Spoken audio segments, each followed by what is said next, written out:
Welcome back to the GSMC Sports Podcast, brought to you by the GSMC Sports Network. We just wrapped up talking about the Chiefs and Ravens preview, I should say. Now we're going to be moving on to the NFC, talking about the Lions versus the 49ers. A little bit of history here. This is the third straight NFC Championship game for the 49ers. They're fourth in the last 5 seasons under Kyle Shanahan, and this is the first one that is taking place at home in San Francisco since 2019, the year in which they went on to the Super Bowl. So I'm sure they are very happy to be back in this position and back at home for the big moment.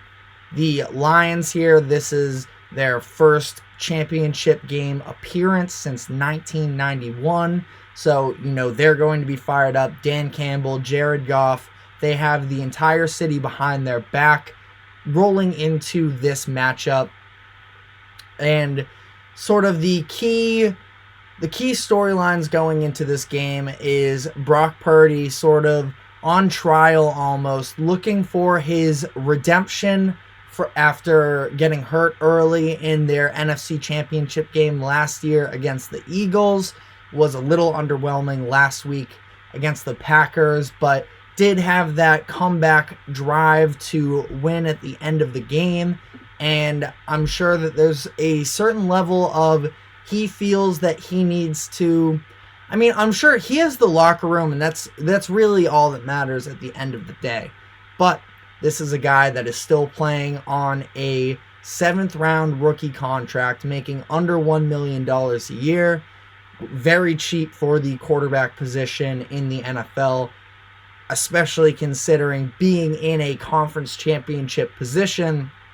He wants to establish himself that he is the best guy for the job, that it's not just a cheap contract that can slide into Kyle Shanahan's offense. He is replacing Jimmy Garoppolo, who, when the 49ers were in this position a couple of years ago, there was some talk about the fact that the 49ers were almost winning in spite of him as opposed to because of him.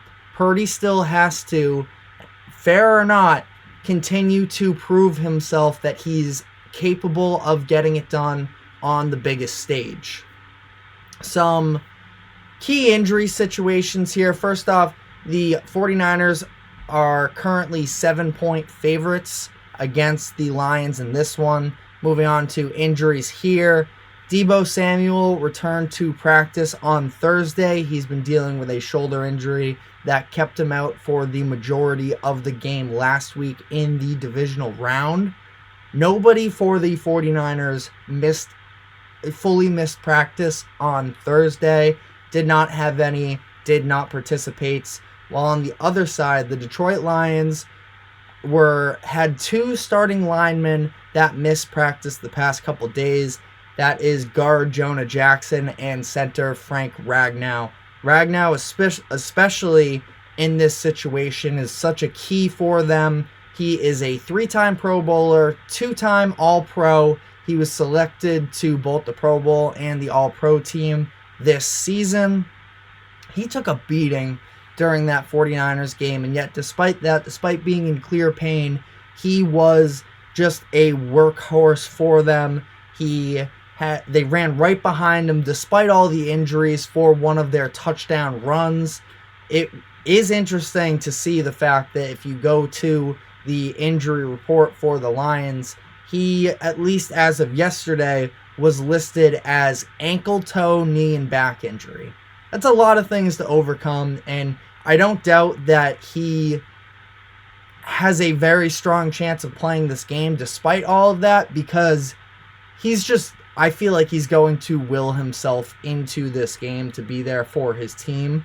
But hindered one way or another. That's not even including the Jonah Jackson news. So that is something to definitely monitor, because I think that a very large part of the Lions' success this season was because of their offensive line has just added so much value to one of the best offenses in the league. I think that they have a two-headed monster in the backfield with David Montgomery and rookie running back Jahmyr Gibbs, able to throw two different paces at you almost with that combination of backs.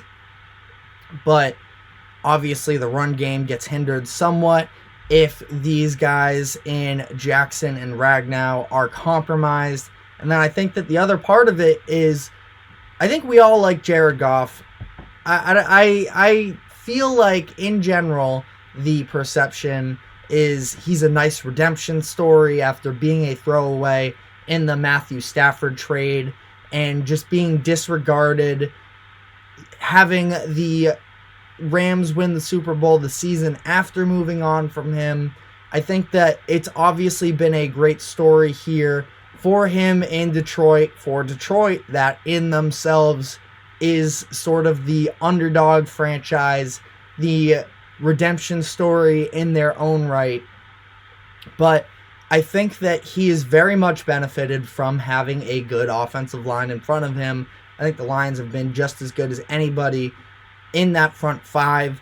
And if you can get to Jared Goff a little bit, I feel like it is very possible to throw him off of his game. Now, he's been, for the most part, money the entire first two games of the Lions playoff run. Had one play in each game that were close calls. It was the backwards lateral pass that was just mind-blowing at the time in that first matchup against the Rams, but they were able to hop on that and was not an issue. And then in the second game, he almost had a red zone interception, just an underthrown ball, really not a great look on an undercut route from Dean of the 49ers. So just two plays really is all that sticks out. But I think that if you can put some more pressure on him, there's a chance we see more of those plays. I think that he is no doubt a great field general and does what he needs to do. But if you force him to have to do a little bit more, I think that's where things can get murky for Detroit. And the 49ers, they have been a little underwhelming as far as that front line. You would think that with all the names on that group, Nick Bosa, trading for Chase Young this season, Eric Armstead, the signing of Javon Hargrave in the offseason, you would expect them to be a very lethal group up front. And they're a good defense. They've been very good against the run this year as well, but they're not quite generating as much pressure as you might expect them to. They're pretty middle of the pack in terms of pressure percentage and pass rush win rate. So we'll see. That's a matchup that I definitely have my eyes on in this one, especially continuing to monitor whether or not Detroit's linemen will be suiting up for this game. I think that if there were a time for Chase Young to really, he was good for right when he came into the 49ers organization. He had a couple big games. The sack numbers weren't totally there, but he was still putting pressure on opposing quarterbacks. So it's not like he's been bad by any means, but you would think that with all the names on that group, they would be spectacular, and they haven't been that just quite yet. Maybe this is the coming out party. On the Lions side here, I would imagine Laporte is going to play. He's been limited in practice this week, but that was also probably dating somewhat back to week 18 when he got hurt in the last game of the regular season. But he has played up to this point, probably just a precautionary measure, but not totally sure he's 100% even still. Speaking of not 100%, Deebo Samuel, obviously that's a big talking point with the 49ers coming into this week. I think that even if Deebo is limited, it does not change the fact that Detroit's secondary is pretty vulnerable to the pass, and they are going to need this week to make up for it, especially against all those talented skill position players, by putting pressure on Jared Goff. Last week, they were able to put pressure on Baker. They had 4 sacks. 2.5 of those came from the secondary between Brian Branch and Melifonwu. So they can send some secondary blitzes, which is nice. This is a Detroit team that led the league in pressures this season. But if you look at last week, I think that a lot of that was miscues on the Tampa Bay side of things. I don't think that they were particularly great. A lot of miscommunication errors. I mean, Aiden Hutchinson was going unblocked at times. These secondary players just coming off the edge, untouched.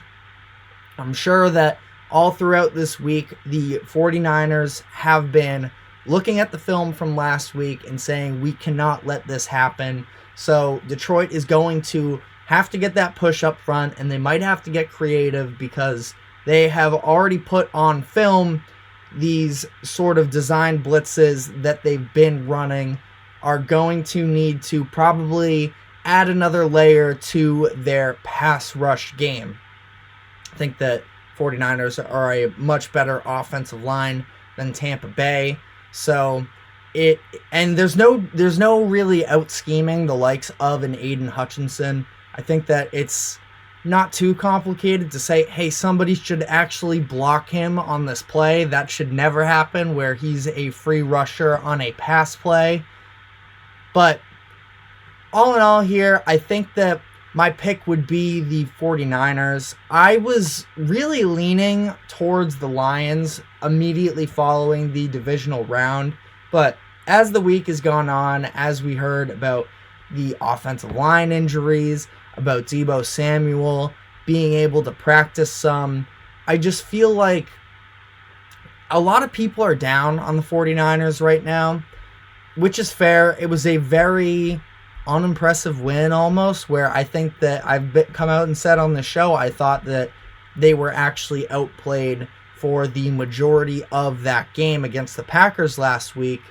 But this is a 49ers team that is very much loaded. They very much benefit from their quarterback being on such a cheap contract that they've been able to surround him with so much talent and put all these guys together on this roster. As long as Brock Purdy is better, it's supposed to be better weather for Sunday. Again, sort of a subplot is he able to play through rain and such? Shouldn't be an issue this weekend. If I were forced to pick a side as far as the spread goes, I think that 7 points is a lot for the Lions. Even just for the sake of a backdoor cover, I think that it's very possible, and we've seen them in the past be able to very quickly generate points. Feels like even dating back to the Stafford days, the Lions have just been a team that garbage time, and I don't think there's going to be true garbage time in this game, but late in those games, even when it's over somewhat, they're able to get theirs to make games a little testier than they should be. So I would probably go with the Lions +7, but I think that the 49ers win this game. So those are my picks for championship weekend. We are going to be taking another quick break, but when we come back on the other end, we're going to be sticking with the NFL after a handful of head coaching news, breaking news segments coming out over the past couple days, none of which including Bill Belichick. So we're going to be asking the question, what is next for him? So stick around with us.